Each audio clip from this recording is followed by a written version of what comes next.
o te whatalwa te fo ila mai manga lo tātu nu nei fu tātu whelua ili tātu pukalame o tonga mena tupu e pe ona iai le nei wā yaso le matanga le nei wā yaso ia awala u nofo silfia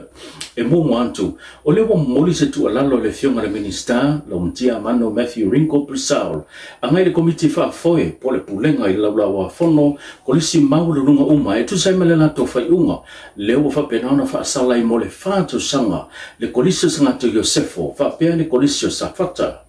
sau no le fionga le minister na te lea ia ina le fai ungar komiti whafoi pau o leo lana tu alalo ina ia sila tutoa ile hafa ina o taleni o le hafa pea nao na hafa ina i whanau sau no manino le fionga le minister e le o whanau uma e hanga waa i le tūlanga le poto ma le atamai e pea o na mau i tutono whale haonga pitai e inisio whanau whapena na tu inhantu e le tua le taleni o le lumana i manuia leo i la tau. Sau no le fionga le minister o le tatalo ma le lana tu alalo ina ia toi liu le tofa ma sila i le tūlanga e pe ona i le la tofa i unga. E pe ona sila fia o sa valia ne le tolu pa yaso taluai sa papenana tula i mai ai. Se fese se inga ile sa linga sampini le va kolisi maulunga le na feiloa ia ile kolisi sangata Yosefo ma kolisi wa mo mai le motutele sala fai e le to na ma la ina le tulanga e pena tula mai se bebesi le o ma fuai ona tu ina tu fa salanga ile kolisi sangata Yosefo mo le fata sanga le to ma fai on to tau ba jam sanga la kapi tam sanga afaritia o nga whapena tam sanga ne tipolo. E whapena fo i se tūlanga o le whaasalanga o whapena o na tu inantu. Mo le kolisio safata, e mafua le whaasalanga le kolisio safata, ona o tūlanga e pe ona iai le leu sta ia o tau sanga whanau, o le whanau e pe ona whaatūlanga ina i le tam sanga over ages. O lo o talia neila e le fionga le minister, se tali ifo le komiti whaafoe e tu sai malana tu alalo whapenana tu inatu. I le whamasnonga maulunga ila matango le neiva yasona tu tula i luma le whamasnonga maulunga ila na fionga whepulea ai Amperasa Roma. Le lia suafa ia mona o ia o se ave pasi o le whale pasi la mas oi. Le na malanga mai whale alili tau samsim vai atu nei ma tula i mai se whaalawe pe o na whanua iso i fua o nisi to lua. Ai manunu ai le totele. I le tolo ulanga le nemta au puna whailoa ai le savali ese o le fionga unasa yuni sa polo le sa ia tau abea le nemta au pu. Ma ia taru sanga i lumar whaamisnonga i nei te tala tua i le tūlanga i peona i le tau sanga sembai atu nei. O whatulanga mtu inantu i le fionga ia whipula Amperasa Roma. Le awa noa ia mona ina ia whapenaona sa i le se lo ia. I lalo le pokalame pisosone le malo le liko aid e tūla i mo ia.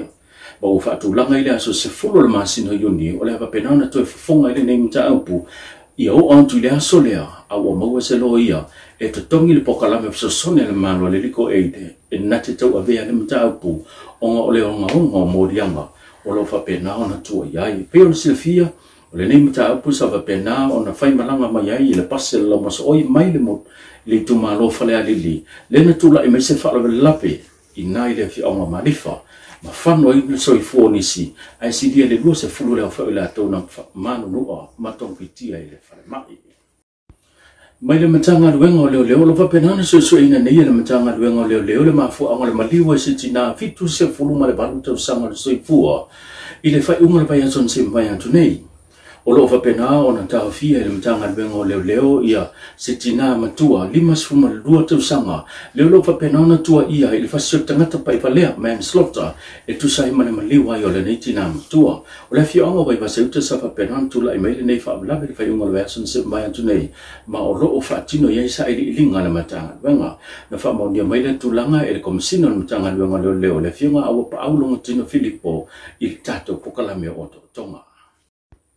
I le mai ai o le tamilisanga tackle sa whapenana whaatautai le National Rugby League i le waiason se mawai atu nei na solai ma le au kapi li i matamaitai ole e kalesia sa fito le toe fia mai le tūlanga mua ma le tūlanga le sampine e peo na manu maloi au a li i matamaitai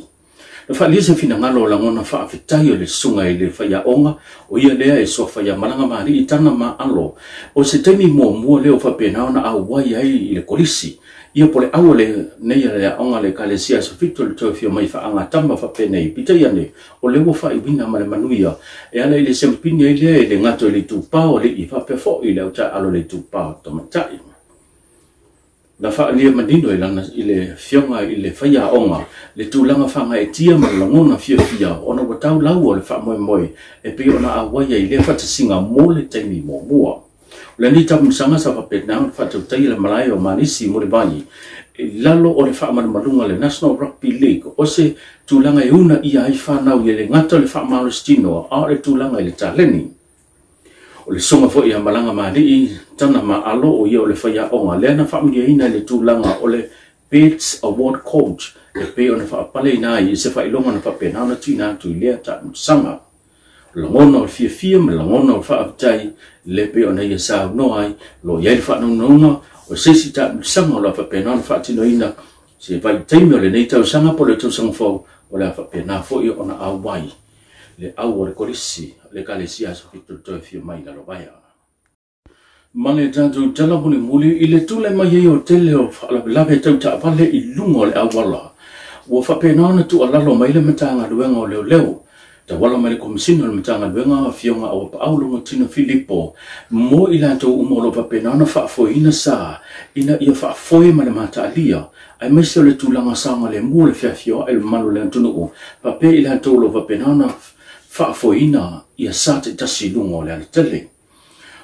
o le asona na fina va penana tula e mai se taso fa la belave lu matonu lava o le fele tusso le kare si metutisi matafele le na fa penana feto ai se piki apu fa toa a toa ma se taso ta vale na malanga antu ile tu lea i sa e fa mo ile tu sifo